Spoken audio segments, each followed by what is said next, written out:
Hello everyone, नमस्कार दोस्तों, राधे राधे। स्वागत है आप सभी का मेरे एक और कुकिंग ब्लॉग में। और आज जो रेसिपी मैं आप सबके साथ शेयर करने जा रही हूँ ना, जब मैंने पहली बार ये रेसिपी आप सबके साथ शेयर की थी तो बहुत सारे बैड कमेंट मुझे फेस करने पड़े थे।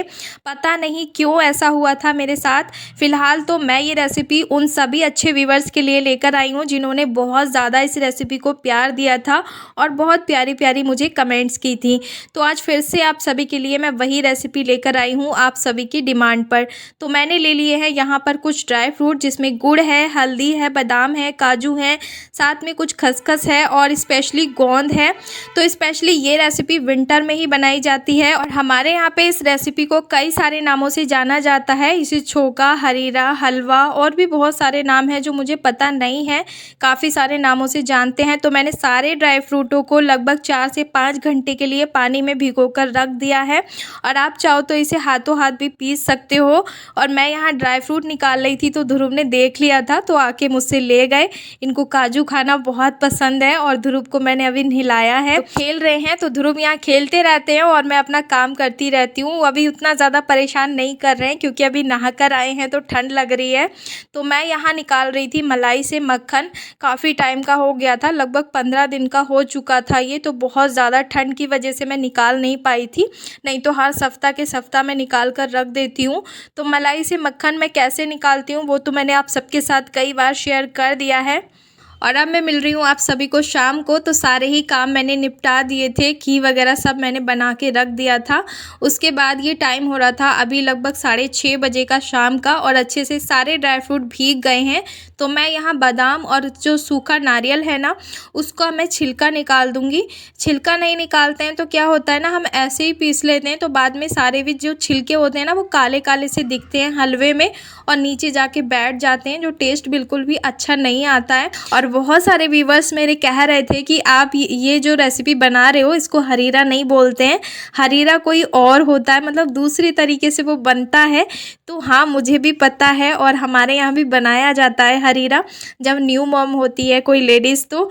और हरीरा में काफ़ी सारी चीज़ें चेंज रहती हैं और इसमें काफ़ी सारी चीज़ें चेंज हैं। इसमें मैं सिर्फ वही ड्राई फ्रूट ले रही हूँ जो मेरे पास अवेलेबल हैं। और जब न्यू मॉम कोई होती है और हरीरा बनता है तो उसमें काफ़ी सारी चीज़ें चेंज होती हैं। ऐसा कुछ नहीं है कि ये हरीरा नहीं है। बाकी इसमें दूध नहीं पड़ता है, जो हरीरा रहता है वो सिर्फ पानी से ही बनाया जाता है और ड्राई फ्रूट से। तो मैं दूध ऐड करके बना रही हूँ और हमारे यूपी में इसे हरीरा ही बोलते हैं। साथ ही साथ मैं भी यूपी की रहने वाली हूँ, मेरा जन्म यूपी का ही है और जो मेरी ससुराल है वो उत्तराखंड में है। तो दोनों ही जगह इसे हरीरा, छोका, हलवा इन सभी चीज़ों से नाम से जाना जाता है। तो मैंने सारे ड्राई फ्रूट को पीस लिया है एकदम बारीकली।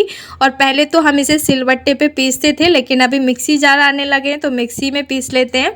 तो यहाँ पैन में मैंने डाल दिया है लगभग 2 बड़े चम्मच देसी घी। और जब हम हरीरा बनाते हैं ना तो इसमें काफ़ी सारी चीज़ें ऐड करते हैं। तो सबसे पहले मैं यहाँ गोंद को भून ले रही हूँ देसी घी में।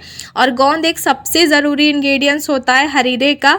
और अगर आप ये रेसिपी बच्चों के लिए या फिर आप मतलब जेंट्स लोगों के लिए बना रहे हैं तो आप यहाँ पे गोंद को स्किप कर दीजिएगा। लेकिन अगर ये रेसिपी आप न्यू मॉम के लिए बना रहे हैं तो गोंद बहुत ज़रूरी होता है। और साथ ही साथ जिनके सीज़र होते हैं, कमर में बहुत ज़्यादा दर्द रहता है या फिर जोड़ों में बहुत ज़्यादा दर्द रहता है तो गोंद आपको बहुत ज़्यादा फ़ायदा करेगा।